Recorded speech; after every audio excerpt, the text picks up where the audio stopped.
Good morning, class. May I ask you to please stand up? Let's bow our head in the presence of God.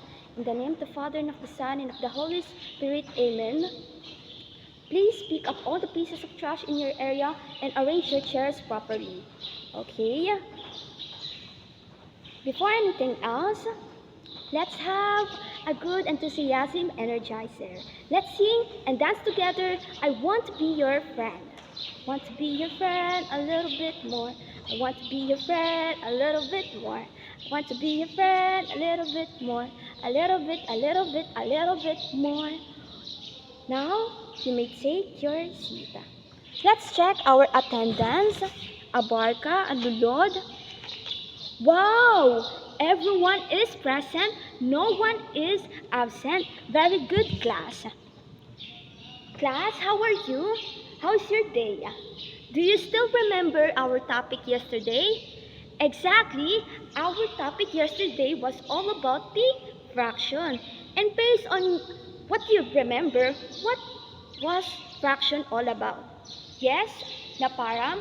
Exactly, Naparam. Very good, Naparam. Fraction is a mathematical concept of a thing. And what are the numbers involved in fraction, class? Yes, Keisha? Very good, Keisha. Fraction involve a numerator and denominator. But what are the differences between the two? Okay, yes, Naparam. Very good, Naparam. The numerator and the denominator are not the same. They are totally different because numerator, it is the number above the fraction bar and it tells about the parts that you have. While on the other hand, denominator is the number that you will find under the fraction bar and it tells about the parts that divide into. Now, for us to learn more about fraction, let's have a deeper understanding by having a storytelling. Do you want to hear storytelling, class? Okay, yeah. Let's witness the kindness and generosity of Maria. Let's say that I'm the main character of this story. Are you still with me, class? We have a apple and knife. Once upon a time, there was a beautiful lady named Maria. She loves to eat apple because she believes that apple gives a healthy body to a person, and an apple a day keeps doctors away.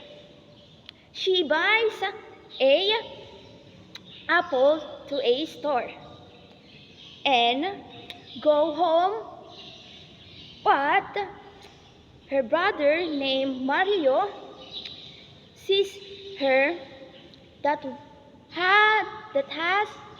she has an apple,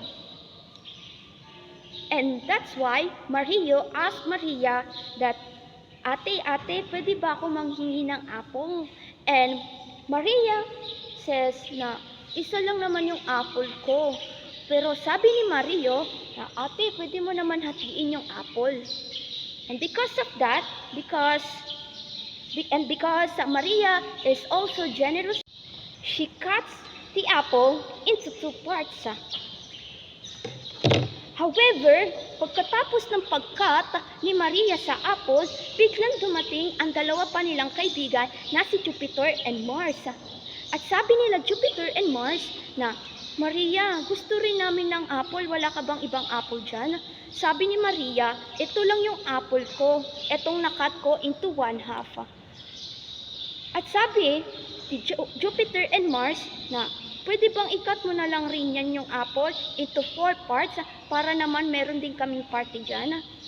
And because Maria is generous, at inisip niya na pwede pa naman siya bumili ng apple at makakatulong pa siya sa mga kaibigan niya at sa kapatid niya na maging nutritious pagdating sa kakainin, kaya kinat ni Maria ang apple into 4 parts. And kinuha niya yung dalawang parte yung dalawang parte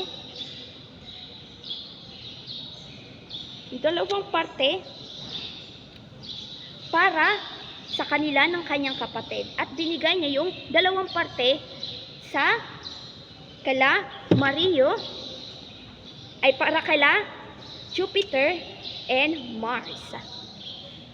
Ano na ang basihan ninyo sa story class?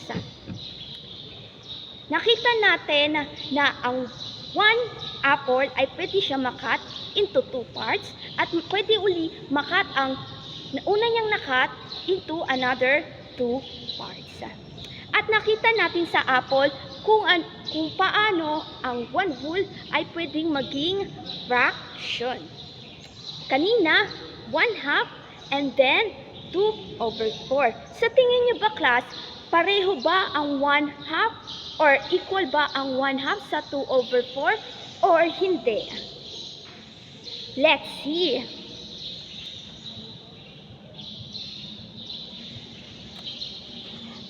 As illustration kanina, class,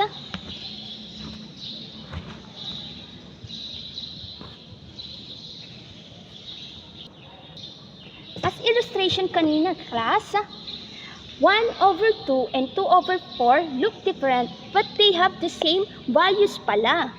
1/2 and 2/4 na pagkat ni Maria kanina are called na equivalent fractions. Ito yung mga fractions na tumutukoy sa fractions na equal or has the same value. Because from the term equivalent is equal. Equivalent fractions are equal, which are equal or have the same value as I said. And if we take a look sa 1/2 or sa 1/2 and 2/4, ang 1/2 becomes 2/4 kasi 2/4 dahil minultiply niya ito sa fractions na equal sa 1, which is 2/2. If we can illustrate that as kasi, 1/2 times 2/2 is equal to 2/4. So, meaning to say, ang equivalent fractions pala, ito yung mga fractions na pwede siyang i-multiply sa mga fractions na equal sa 1. So, ano nga ba yung mga fractions na equal sa 1? Ito ay may parehong number sa numerator and denominator. Like, for example, 2/2, 3/3, 4/4, 5/4, ay 5/5, basta pareho ng numerator, parehong number ng ang numerator and denominator. So, sa tingin mo, class, ang equivalent fractions ang equivalent fractions ba ay pwede only ito multiply into two parts lang ba? Hindi. Like what I've said, pwede siya i-multiply kahit saang number basta mag-equal lang siya sa 1. And, katulad ng 1 whole class, katulad ng pinakita ko kanina, minultiply ba natin yon? Oo. Pero kung iisipin natin, kinat ni Maria yung apple. Another example, class, itong 1 whole. Ito ay 1 whole. Pwede ba ni ma-fold into 1/2? Yes. By divide it into 2. Ang 1/2 ba, pwede siyang ma-divide ulit into 2? Yes. So, it becomes 1/4. And then, pwede ba ang 1/4 ma-divide into 2 again? Yes, pwede po. So, magkakaroon tayo ng 1/8 size. Ang 1/8 size ba, pwede ba siyang ma-divide ulit? Yes, pwede po ma-divide sa kalahati at magiging 1/16. May napansin ba kayo, class? Yes, teacher. Anything na pwedeng ma-divide sa mga fractions na equal din sa 1, like 2/2, 3/3, 4/4, 5/5, is maituturing natin na equivalent fractions. Lagi nating pakatandaan, class, na ang equivalent fraction ay hindi lamang naka-focus sa multiplication, kundi naka-base din ito sa pagdi-divide. Pero, ma'am, paano naman po yung mga fractions or paano naman po yung mga fractions na hindi na po pwedeng ma-divide sa mga fractions na equal to sa 1, like 3 over 5, 6 over 6, ay 6 over 7, 7 over 10. Sa tingin nyo ba, class, matidivide pa ito? Hindi na. Kapag once na nakuha na natin yung pinaka-lowest ng sagot ng equivalent fraction sa isang fraction, ay hindi na natin ito ma-divide. At hindi na ito maituturing na, lang ito na, anong tawag, class? Lowest term o tinatawag nating simplest form. Ang simplest form or lowest form, ito yung mga fraction, like what I've said, na hindi na siya pwedeng i-divide or i-multiply into a fraction that equal to 1. Now, do you have any questions so far? Okay. I have a questions for you, class. Ano nga ba ang equivalent fraction? Okay, yes, ang equivalent fraction, ito ay tumutukoy sa fraction na pwedeng i-divide or i-multiply sa fraction na equal sa 1. At ang mga fractions na hindi na mai-multiply or mai-divide pa, ito ay tinatawag nating lowest term or simplest form. Okay? Naiintindihan ba ang conclusion ni ma'am? Okay. Kung tapos na or wala na kayong tanong, let's have another activity, class. Kanina nagkaroon tayo ng storytelling. Ngayon naman, I want to know if you can defend this if this figure and this figure are similar to each other or are equal to each other. Equivalent fraction ba ito or simplest form? Yes, maituturing natin itong equivalent fraction, class. Dahil kung titingnan natin sa first figure, ito ay mayroong denominator na 3.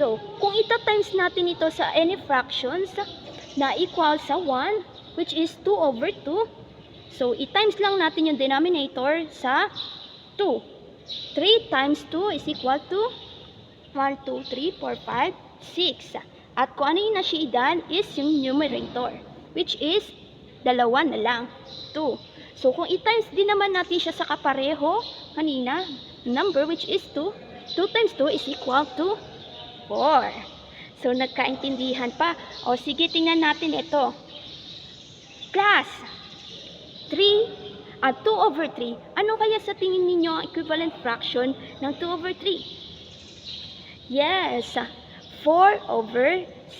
Ang 4 over 6, pwede pa ba simplest form ba ito or lowest term? Hindi. Equivalent fraction siya ng 2 over 3. Pero kung i-divide mo ang 2 over 3, sa tingin mo, kaya pa ba? Hindi na. Siya na yung pinaka-simplest form o pinaka-mababang fractions para sa 4 over 6 at sa ganitong 4. And then, how about this? 2 over 4. Ano yung equivalent fraction ng 2 over 4? Yes, 2 over 4, pwede siyang pataas. 4, kung ita-times mo siya sa 2 over 2, 4 over 8. Pero kung ibababa mo ito, i-decrease mo yung fractions niya, magiging 1/2.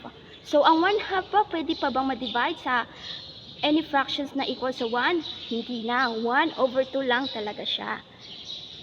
Class, tingnan natin kung talagang nakaintindi kayo or mas lalo nyo, or kung talagang nasabtan ninyo si teacher sa pagdi-discuss about sa equivalent fractions. So, mayroong ipapa-exam sa inyo si mama. Ready na ba ang lahat? Okay. Titingnan lang natin o susubukan lang natin kung talagang naintindihan nyo ang pinagkaiba ng equivalent fractions sa lowest form or simplest, lowest term or simple form. Okay? In this quiz, class, you need to identify if the fraction na given dito sa mga following items is equivalent sa fractions or maituturing ba itong simplest form. Okay? So, please pass the test papers. The back. Okay? Please, I will only give you 5 minutes to answers, ha? So, tapos man o hindi, kinakailangan na ipasa after the 5 minutes. Okay? Please, okay, pass the test papers forward. 1, 2, 3, 4, 5. Okay, thank you so much, class. And I hope na talagang naintindihan ninyo ang pinagkaiba or naintindihan ninyo yung concept ng equivalent fraction at kung ano yung pinagkaiba ng equivalent fraction sa lowest term. And class, we have an assignment, syempre, para mas lalong maging deeper ang understanding natin sa equivalent fractions. In your assignment, you need to give the equivalent fractions of the given fractions. Okay, naiintindihan ba, class? And syempre, you can also give a simplest form ng fraction na given dito para mas ma-practice kayo at mahasa sa pinagkaiba ng simplest form sa equivalent fractions. Okay? Nagkasinabot ba? Eyes on me? Okay. Thank you so much, class, for listening to our class.